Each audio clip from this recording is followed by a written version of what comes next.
Bueno, seguimos martes 24 de agosto y ahora vamos a hablar lo que nos alcanza porque ya hemos estado hablando por hora y cuarto sobre sistemas de numeración, pero ahora vamos a hablar un poco sobre Egipto, sobre la matemática en Egipto y Mesopotamia. Acuérdense esta parte, bueno, primero que nada, eh, ya empiezan a ver cosas que sí se sacan de algunos de los libros eh, en la bibliografía. Lo que vamos a ver hoy es, aunque creo que en varios de los libros hay menciones al respecto, yo me baso mucho en lo que se encuentra en el libro de A History of Mathematics de Merzbach y Boyer. Primero que nada, después les voy a volver a presentar esto porque vamos a hablar primero sobre Egipto y después vamos a hablar sobre Mesopotamia, o lo que usualmente se habla de Babilonia. Nuevamente, como les dije, Babilonia no es 100% correcto porque Babilonia solo es una ciudad en lo que hoy sería Irak, pero no, esa ciudad florece hacia el siglo sexto, séptimo, por ahí, antes de la era común, mientras que los sumerios, las polis de Ur, todos estos lugares son mucho más viejos. Pero, bueno, no sé si se ubican acá. Esto es por decirlo así, la esquina superior derecha o la esquina noroeste de África.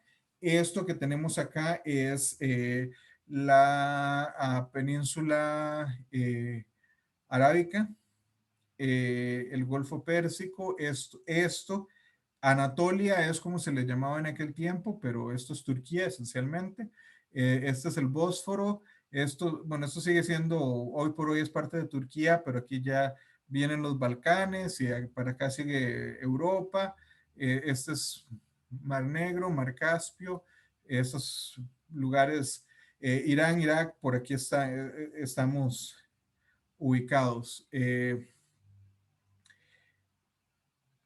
Ustedes me pueden decir qué tienen entre Egipto y Mesopotamia, qué tienen estos lugares en común.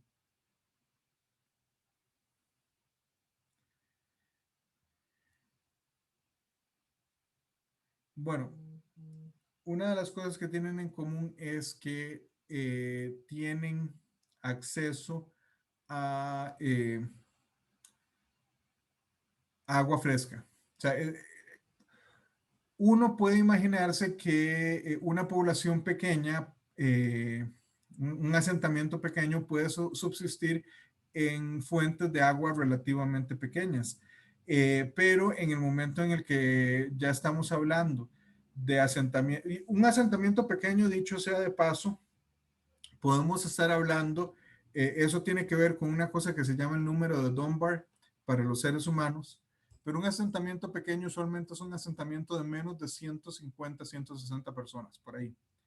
Eh, por encima de eso, pues ya se hacen usualmente asentamientos más grandes, ya podemos llamarlo pueblos o ciudades, pero ciudades, usualmente la gente empieza a hablar de ciudades cuando son por lo menos 5,000 personas en aquel tiempo. O sea, hoy por hoy usted habla de un lugar donde viven 5,000 personas y usted está hablando de un pueblito, ¿verdad? Pero también tengamos en cuenta que en aquel momento, la población de aquel momento a nivel mundial posiblemente rondaba los 20 millones de seres humanos y nosotros ahora tenemos casi 8,000 millones, 7,000 y pico de millones de personas. Entonces, comparativamente, en aquel tiempo 5,000 personas era un número muy grande y además no teníamos la tecnología. O sea, admitámoslo, los seres humanos somos seres un poquillo cochinos, o sea, producimos desechos eh, orgánicos. Entonces, la tecnología para vivir tantos tan cerca no se había desarrollado en aquel tiempo, o al menos se estaba empezando a desarrollar. Pero entre otras cosas, lo que ellos necesitan, o lo que cualquier persona necesita es acceso a agua. En Egipto se tiene el Nilo, que es un río bastante largo y tiene suficiente agua, pero también tiene esencialmente épocas de inundación, épocas donde la cantidad de agua incrementa en ciclos anuales. Y Mesopotamia, bueno, eh, Mesopotamia es, como les dije, es un vocablo griego. Nosotros podemos pensar, por ejemplo, en la palabra hipopótamo, que hipo es caballo, hipótamos es río. Entonces, un hipopótamo es un caballo de río, esa es la forma en la que se le denominó a ese animal. Bueno, Mesopotamia, meso es a la mitad entre hipótamos, río o río, Potamia, ahí sería ríos, entonces Mesopotamia es la tierra entre ríos. Y son los ríos que actualmente conocemos como el Tigris y el Éufrates. Y entre estas regiones se dieron varios grupos étnicos, formaron pequeños, lo que nosotros llamaríamos que sea pequeños reinos o pequeños mini imperios en diferentes oleadas, pero ellos crearon un montón de cultura y entre su cultura había matemática. Pero primero empecemos con Egipto. Primero les presento a Jean-François Champollion. Él es uno de los principales responsables de que nosotros podamos entender los escritos los escritos egipcios. Él esencialmente era un egiptólogo que cada época tiene como su enamoramiento con el mundo, se enamora como con una cierta parte, con una cierta otra parte del mundo.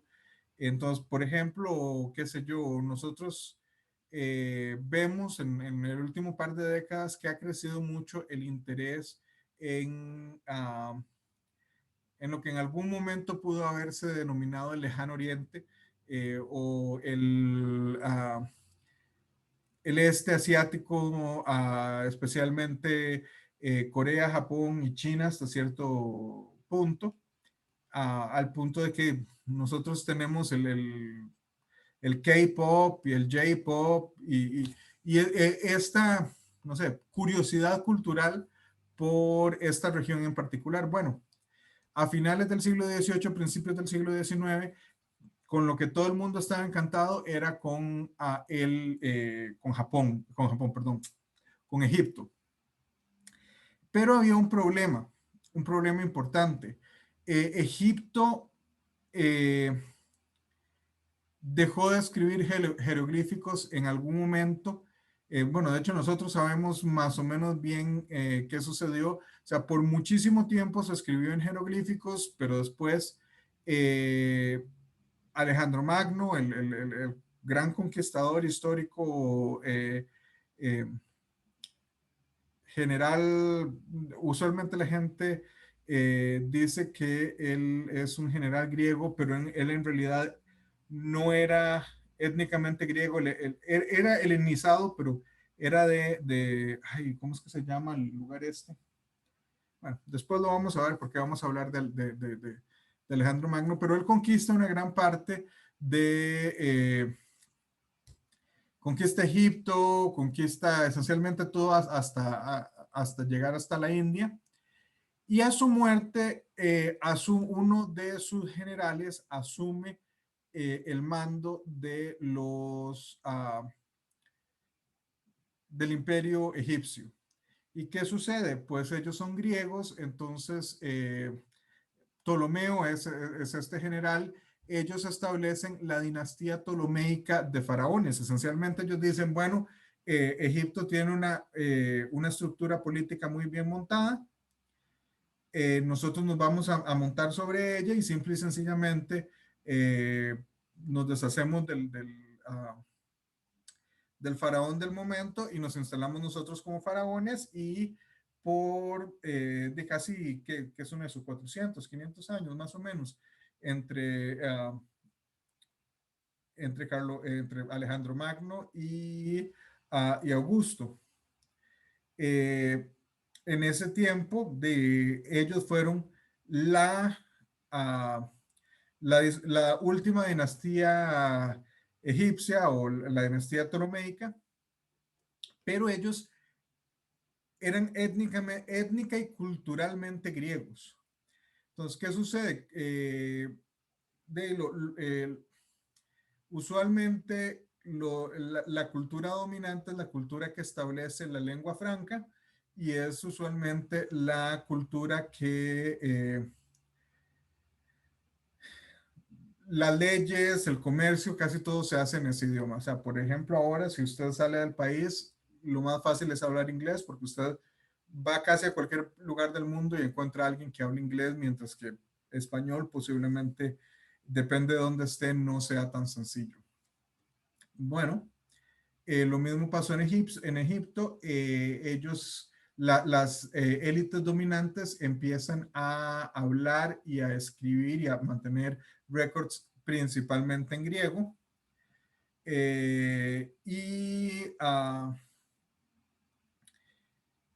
Y resulta que simplemente se pierde el arte de escribir en jeroglíficos. O sea, y eso estamos hablando 5 siglos antes de la era común, 23 siglos antes de Champollion, y él llega y empieza a estudiar a ver cómo hace para entenderlos. Él va con la expedición napoleónica a Egipto y encuentran lo que nosotros hoy conocemos como la piedra Rosetta. La piedra Rosetta es una piedra que se encuentra con textos en jeroglíficos demoico, algo así, es una lengua media, y en griego. Y se establece que esto es, creo que es del primero o segundo de los Ptolomeos, como todavía la gente escribía jeroglíficos y no todo el mundo sabía griego, pues ellos deciden hacer, esencialmente poner un cierto, una cierta historia en los 3 idiomas. Y resulta que, bueno, esta piedra la encuentra la expedición napoleónica, sin embargo, cae en manos inglesas porque ellos bloquean el puerto de Alejandría. Napoleón logra escapar, pero muchos de esos artefactos, en vez de terminar en Francia, terminan en Inglaterra, y este señor, Thomas Young, toma el trabajo que ya había hecho Champollion, que él se había dado cuenta que estos dos textos era el mismo texto, pero en diferentes idiomas y formas de escribir. Entonces dicen, bueno, y si el griego y el demoico aquí son lo mismo, pues cabe asumir que la tercera parte es también el mismo texto, y lo que podemos hacer es empezar a deducir a partir, esencialmente es como tenemos algo en código y tenemos el mensaje sin codificar. Entonces podemos empezar a ver cómo es que se codifica, por ponerlo de alguna manera. Bueno, ¿qué sucede una vez que ellos logran leer los jeroglíficos? Pues en algún momento encuentran el papiro de Rhind o el papiro de Agnes. O sea, no son dos papiros distintos, es un solo papiro.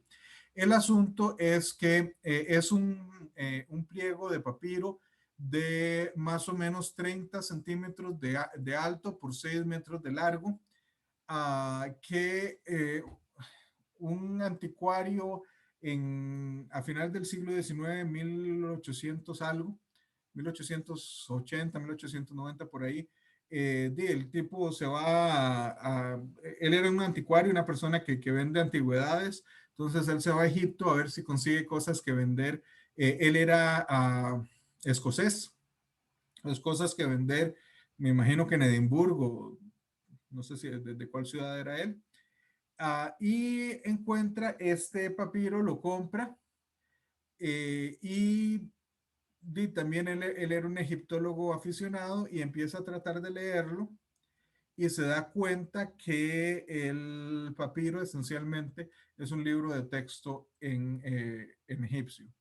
Eh, Esto de aquí abajo evidentemente no es una fotografía, sino es esencialmente como una reconstrucción a computadora que se ha hecho de esto. Si ustedes pueden ver acá, el papiro fue hecho aproximadamente en 1650 antes de la era común, es decir, estamos hablando de hace 3771 años, o por lo menos en ese vecindario. de, Se ha ido deteriorando. Esto es lo que se ha podido reconstruir. ¿Y por qué es que, bueno, el papiro de Rhind, como les dije, Rhind era el apellido del señor que lo encontró en una compriventa esencialmente en Cairo. Y Agmes es porque en el papiro esencialmente, de la misma manera que si usted escribe un libro va a ser eh, no sé, El Señor de los Anillos por Tolkien. Entonces, sí hay un autor atribuido, sin embargo, hay quienes dicen que en Agmes, que es quien firma esencialmente, no necesariamente era el autor intelectual del material, sino que quizá era el escriba, o sea, la persona que se había dedicado a copiar esto. Eh, y bueno, ahí empiezan a ver y es esencialmente un libro de texto. Es distinto a lo que nosotros consideramos como un libro de texto actual. Por lo menos en matemática, si es algo muy teórico, nosotros tenemos este modelo de definición, teorema, prueba. O sea, nosotros tenemos esencialmente una cierta explicación de las motivaciones y de por dónde vienen las ideas, ciertas definiciones para ponerlas de manera específica, y después un teorema y su demostración. Y después quizá algunos problemas para que el estudiante trate. Si es un libro de texto no tan teórico, sino más bien práctico, diga los que uno ve en cálculo 1, álgebra lineal 1004, todos esos tipos de cursos, eh, pues ahí hay más ejemplos, menos definición, teorema, prueba. Si hay algunas definiciones, a veces si hay, bueno, si hay teoremas, a veces hay pruebas, a veces no, pero si hay muchos ejemplos, etcétera. Resulta que el papiro de Reed lo que tiene es un montón de problemas propuestos y de ejemplos, pero no tantos. Entonces, esencialmente es como, ve aquí le doy un par de ejemplos y aquí hay 50 ejercicios para que usted trate. Esencialmente eso es lo que nos encuentra ahí. Ahora, de las cosas que habíamos visto hace un rato cómo ellos representaban fracciones por diferentes razones que ahora podemos discutir brevemente, de fracciones como 2 entre n, en vez de ponerlo como un 1 entre n y un 1 entre n, podían ponerse como un 1 entre n, un 2 entre n y un 3 entre n y un 6, perdón, 1 entre n más 1 entre 2n más 1 entre 3n más 1 entre 6n. Y esto después vamos a ver que nos puede ser útil para multiplicaciones. Como les había dicho antes, ellos tienen la idea esta de que las fracciones se pueden simplificar y hay ejemplos en estos papiros donde se ejemplifica de esta manera. O sea, por ejemplo, 2 décimos es lo mismo que un quinto. Hay formas en las que se pueden hacer ciertas sumas y ellos tratan de enseñar diferentes formas de hacer las mismas sumas. Por ejemplo, un medio más un quinto es lo mismo que 2/3 más un treintavo. En ambos casos, bueno, nosotros podemos hacerlo aquí, eso sería 21 treintavos, que es lo mismo que 7 décimos. Y aquí sería 5 y 2 décimos, 7 décimos. Ahora, ¿cómo se les ocurre que podrían haber hecho ellos la multiplicación? Nosotros aquí no lo estamos viendo directamente, pero sí habíamos visto la manera en la que ellos representaban los números. Entonces, ¿cómo pueden multiplicar, por ejemplo, en este caso, 69 por 19?